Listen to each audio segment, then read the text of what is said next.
So, Dodie, 2020 was a year of basically one topic, COVID-19, the response, and so on. Yes. And 2021 is suddenly about that one topic again, but kind of evolved, right? And we're talking about the arrival and the approval and the distribution of vaccines. How to get that to billions of people quickly. Yeah, and at the same time, the concern that people have that there is a significant, and in some countries, a damagingly significant number of people who are either vaccine hesitant or are absolute vaccine deniers. Right. Will they want the vaccine? And this becomes they don't a question want the vaccine. of, exactly. Doing good for society. Exactly right. And it switches from being a question about, believing the science or not into a question about morality. How does it feel? The gut. How does it feel and why? What is it? What is the psychology behind people falling prey to ideas that have no grounding in science? And that's what matters on today's episode. Believe it or not, and we have some science to back it up.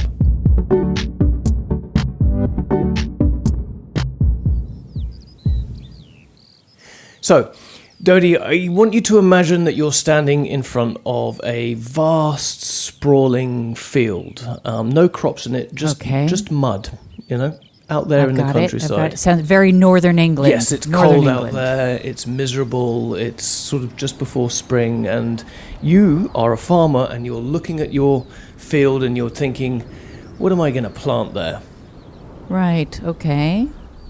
So you're not any ordinary farmer, though. No. You are a farmer of conspiracies. Oh, I love this. Right? All right, that's rich.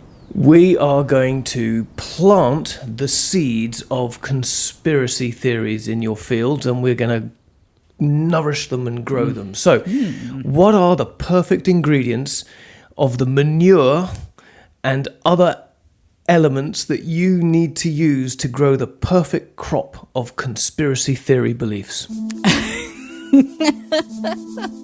This is the best question I may have ever been asked. This is Dana Young. I am a professor of communication and political science at the University of Delaware. And Dana laid it all out for me. How is it that you plant the perfect conspiracy theory crop? The first thing I would do, I would lay down a nice layer of chaos and uncertainty. Some 200 Americans have left the epicenter of China's coronavirus outbreak on a U.S. government-chartered flight. Hundreds of others, though, are still there. The health crisis in Wuhan has the Trump administration thinking of suspending all U.S. flights to and from mainland China. Some kind of situational event or series of events that are complicated and stressful and threatening and unclear in terms of how they're going to resolve, who's going to help them resolve, what the solutions are, and even what the nature of the problem is. I would do that. Some major airlines, including British Airways, have already canceled all their China flights. The outbreak is blamed for at least 132 deaths. Social media platforms are trying to limit the spread of conspiracy theories connecting 5G networks and the coronavirus pandemic. Some YouTube videos falsely claim there's a connection between COVID-19 and the super-fast wireless technology. In the past few days, people even setting fires to 5G towers in the UK because of these theories. YouTube says these videos could lose advertising revenue and will be removed from search results.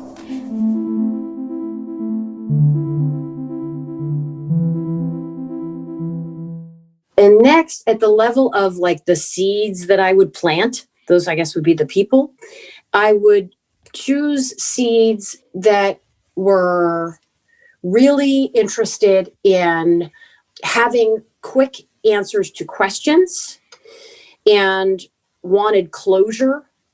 I would want seeds that were not very tolerant of nuance and ambiguity, that found truth through intuition and their guts instead of through empirical observation.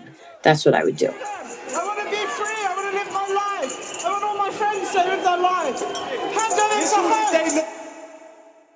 Whoa, there is a lot to unpack there, but what does Dana say is the most important thing to play there then? Anger or fear? When you're talking about people who already are threat-oriented and they're socially and culturally conservative, they're concerned about threats in their environment, and so they are less tolerant of ambiguity and they make decisions quickly, those same people are going to seek out information that is also going to scratch that itch. It's going to tell them what the threats in the environment are. It's going to remind them of those things, and it's going to do so in a way that's very clear and probably emotionally quite sensationalized. Depending upon what kind of social or cultural context you're talking about, they might be filling that heuristic sort of pathway in with different threats. So in the United States, racism is the well-worn pathway. When you have a pathway that has been used again and again because of chronic exposure to narratives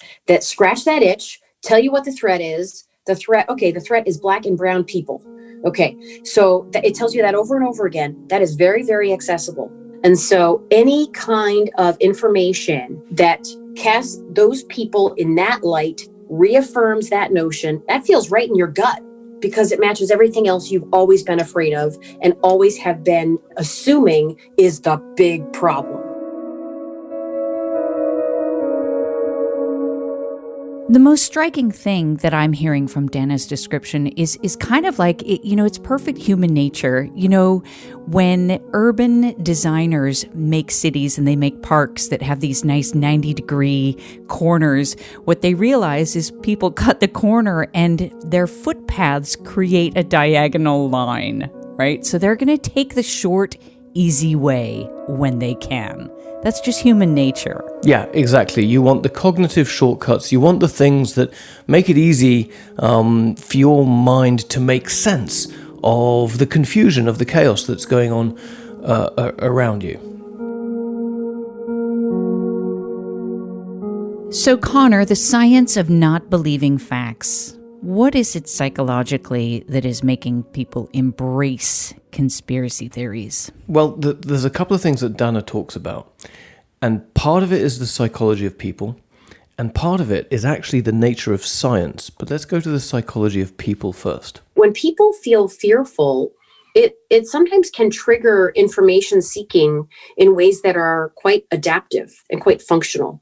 Because if people feel fearful, but they feel like looking for information is going to help guide them and avoid the threat, they actually may consume information in ways that do help them. The problem is sometimes fear gets so great that then people would rather avoid feeling fearful than try to actually avoid the real threat.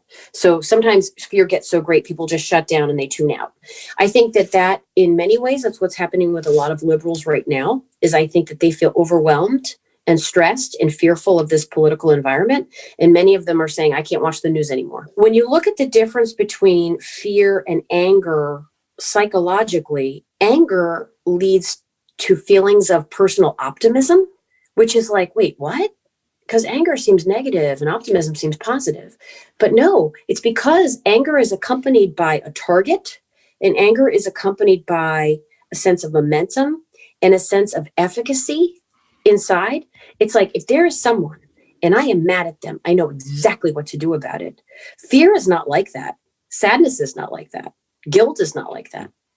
So anger is the mobilizing device to be reckoned with. Dana told me about a documentary that she watched early in the spring of 2020, which was basically saying that COVID-19 was not real and the whole thing was overblown and the people in charge were lying to the masses. And it hit her in a very personal way.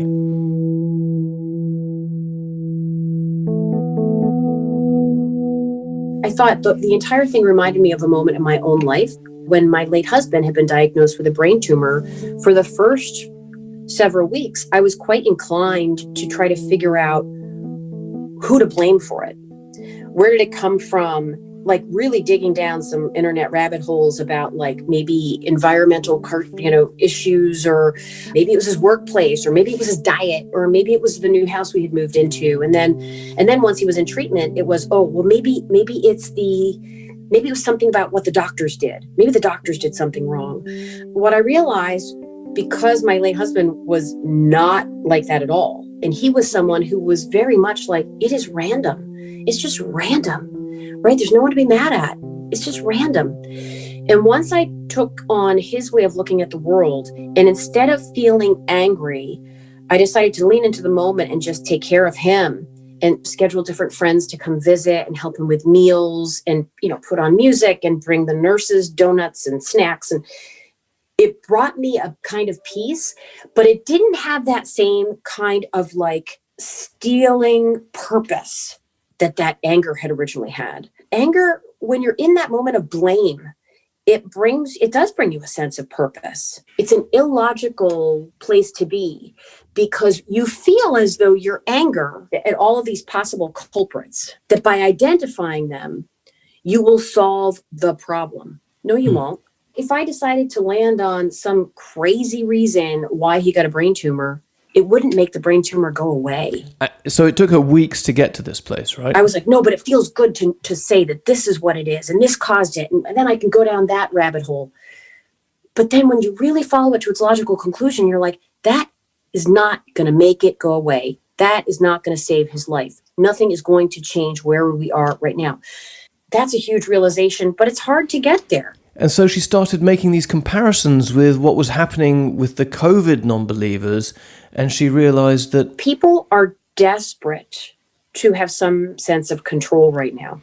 So she wrote an essay for the online publication Vox about all of this, and we'll link to it in the show notes. It's really worth reading.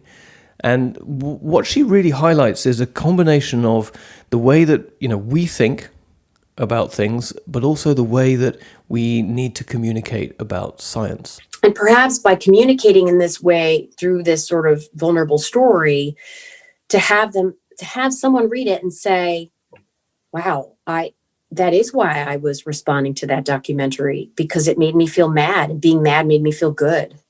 And I got the most self-disclosive emails when that came out from folks saying that that's exactly what they were doing, and that they weren't sure why, and now they could understand why. Yeah, it was pretty wild.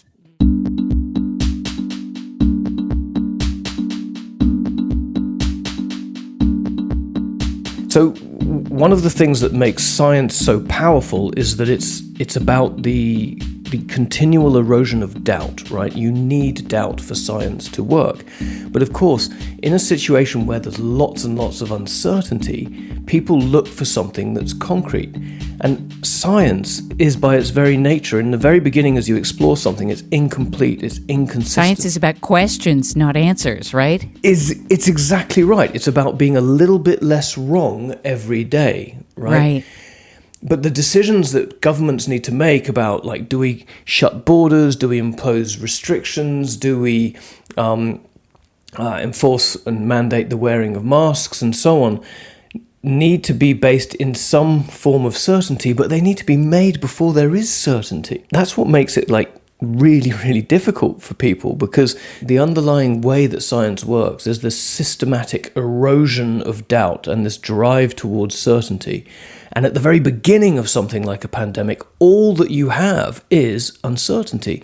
So people go for the things that they find simple and certain. And hence, this kind of explosion of conspiracy thinking around it. Does that make sense? Almost. Maybe we can get some more help to explain that. The pandemic that we're in at the moment is just one of those things where I was like, it's so important for people to know now how to tackle these theories that are coming up all the time, because there's so many with COVID. Who is that? This is Hafiza Hussein.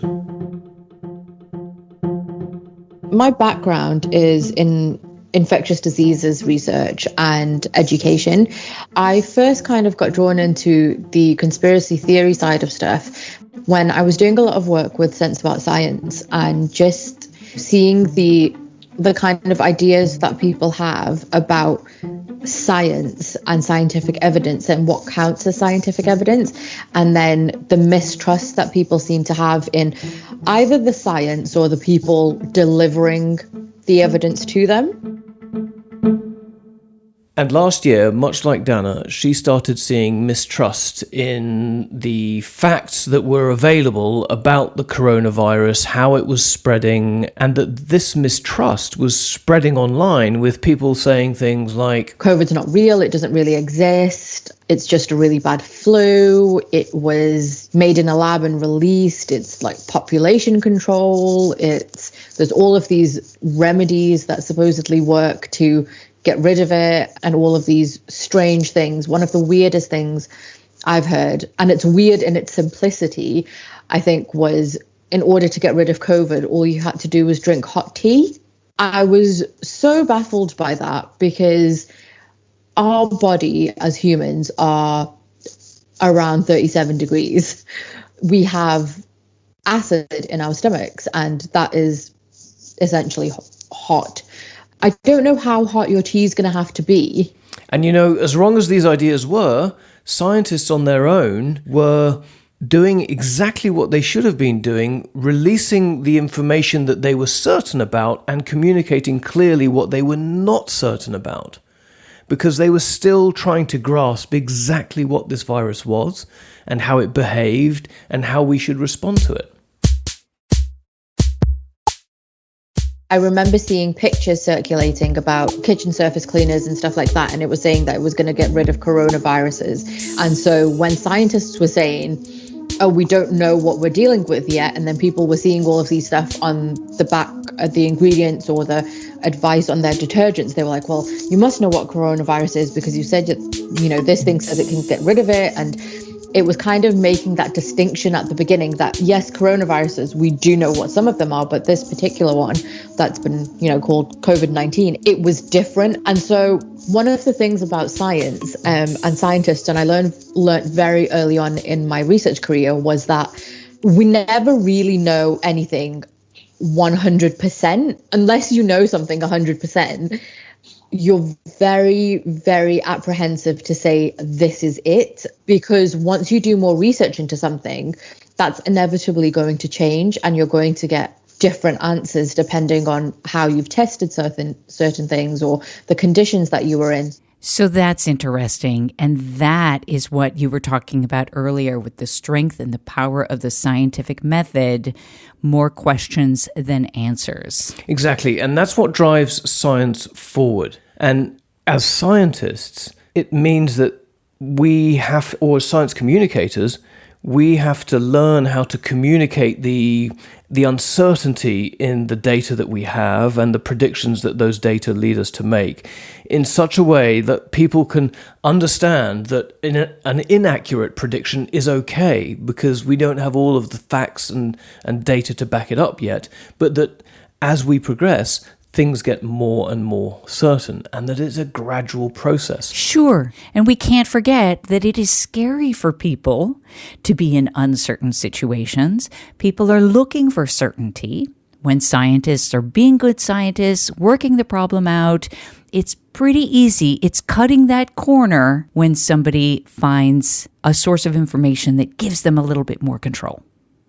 That's it. Control is such an important part because everything is out of control at the moment. But if you can, in your mind, understand something, that gives you back a little bit of that control. And I think that why conspiracy theories have been so popular during this time is no one's in control of anything else. I mean, you're not in control of when you go out of the house, how long you see your friends for, which friends you can see. And so if you can understand or think that you've come to an understanding of something, that does give you back that control. So what can we do about all of this? What is the sum of all of this science of not believing? So it's important to appreciate the different levels of mistrust in science. Those people who are just hesitant because they've seen things happen really quickly that normally take a long time, and those people who are, outright conspiracy theorists. So let's talk about hesitancy first.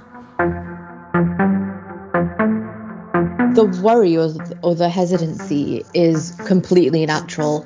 I mean, yes, the vaccines have come about really quickly and they have been developed really quickly.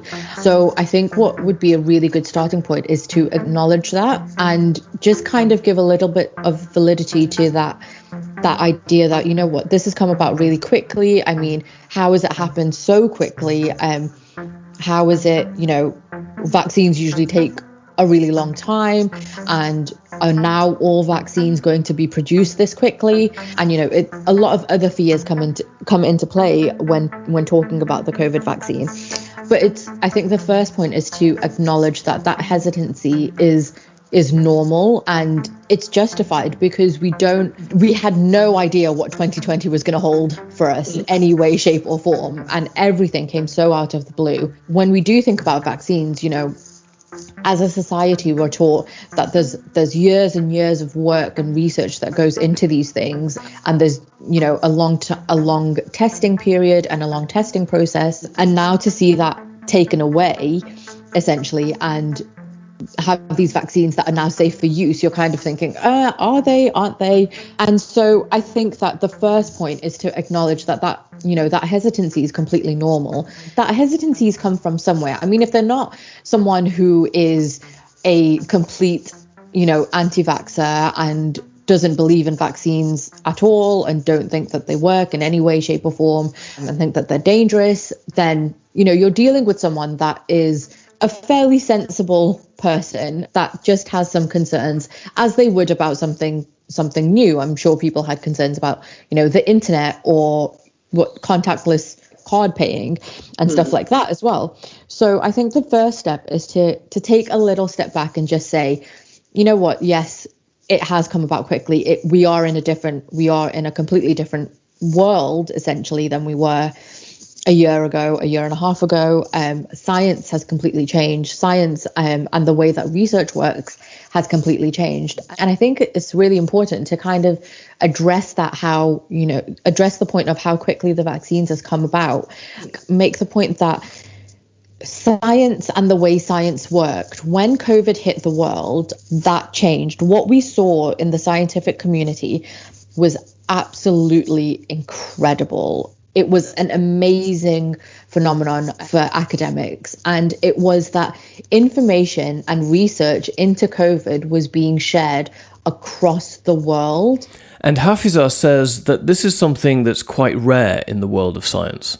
As scientists and as researchers, and if you're trying to figure out something, you want to keep your research close to you. You don't really want lots of people knowing what's going on with your research before it's published, before you've had time to do the right type of experiments, before you've had time to speak to your team and speak to your institution and do all of that. A lot of time and effort goes into these discoveries and into these research pieces. And what COVID did was just put the world on hold, and essentially so many scientists and so many professionals that had even a little bit of experience dealing with viruses, dealing with genetics, dealing with sequencing, dealing with infectious diseases, infection prevention and control. Everyone kind of put down what they were doing, their own personal pieces of research, and worked together to be able to produce something that was helpful to the world. And it started off trying to figure out what we were dealing with to begin with. And the next stage was then figuring out, well, what is the most likely routines that we can use that will stop or slow down transmission? And then going on to, okay, we've kind of isolated the virus itself. Now, how can we work backwards and try and stop it from spreading, i.e. the vaccine? And so the amount of collaboration that was going on in the world to get COVID research kind of moved forward and pushed through, because it affected absolutely everyone in every place, was incredible.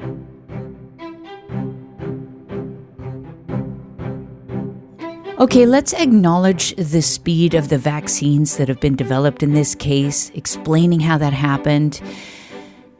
Because scientists around the world dropped almost everything else and concentrated on this deadly COVID pandemic.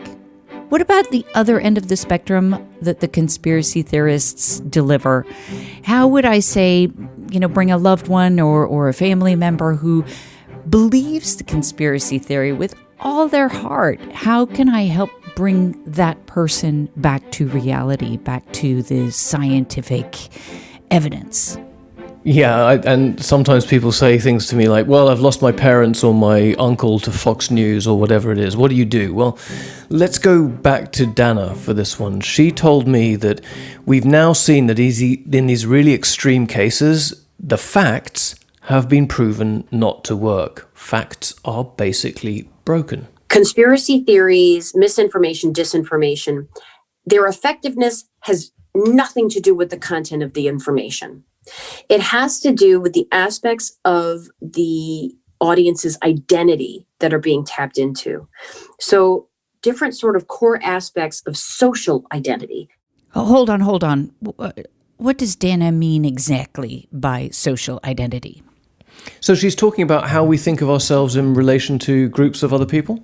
Like, do I think of myself as a mom? Do I think of myself as a professor? Do I think of myself as a social scientist, as a wife, as a liberal, as, you know? So which of these identities am I thinking about at any given point in time? And how does information sort of speak to those identities? So what's happening is that these sort of little echo chambers or online groups can constantly and chronically tap into the needs of and characteristics of a specific identity. And the identities that are being tapped into here and being exploited on purpose are these partisan identities, these ideological identities that are rooted in sort of social and cultural conservatism in particular. So, and they're often predicated on a racial animus, a sense of class resentment, cultural animus, the urban-rural divide, which in the United States has become synonymous with all of the partisan divide. And once that gets activated over and over and over again, there becomes an emotional connection to membership in that group. And it doesn't matter what the information is. It doesn't matter. The information doesn't matter. It's about what's being tapped into in these people's identities. So where does that bring us? What's the answer then? The answer is, do not waste your time with empirical facts and evidence. It's not going to get you anywhere, and you're going to want to jump out a window. So instead, Dana says we should show them love and respect and understanding. And by talking to them, first and foremost, from the standpoint where you are not coming at them with judgment, you're coming at them with empathy. And you're saying, listen, just so you know, I understand the world is crazy right now. Things are crazy. And it is very hard to understand what to trust and what not to trust. And then ask questions, right? True questions, not sarcastic questions like, why are you so stupid? Because those sort of diffusing forces, those other avenues of interaction are just not happening. Interpersonal relationships rooted in love and trust are key, and allowing that person to save face is also key. So you always have to allow people to save face. So if you're coming at someone on the internet and you're saying, you're an idiot, you're so stupid, what do you think they're going to do? You think they're going to be like, oh my gosh, you're right. I guess I am an idiot, right? Like, how would that ever possibly work, right? So you got to think, what is your goal? Is your goal actually to bring them back into the reality-based community? Because if that is your goal, then you got to be very, very measured in how you approach this. Well, Connor, I guess it is, it is true scientific method that we don't have an easy answer to this one. This is going to continue to be difficult. We're going to continue to navigate these corners, this evidence, these facts that are broken, but knowing that, we have a solution there. Like, I'm going to get a vaccine when it becomes available to me. Yeah, I'm in. Yes, but think of the privileged position that you're in, not just in terms of availability of the vaccine. Think of the privileged position that you're in as somebody who understands the scientific method, as somebody who's surrounded by science all day and is exposed to, how this has happened within the industry. And I think the industry needs to understand that most people in the world don't have that privileged position. And what they need is reassurance, and they need understanding, and they need to be treated with respect and as adults. rather than being slated or tarred with the brush of, crazy anti-vaxxers and so on. The way, as Dana and Hafiza said, it's to reach out to them with caring and love and feeling, which is all very unscientific, if you ask me. And understand, it's all the soft stuff. It's the soft stuff, yeah. That's right. And so with love and respect, we say thank you for listening to this episode of Discovery Matters. Give us a rating. Thank you and goodbye.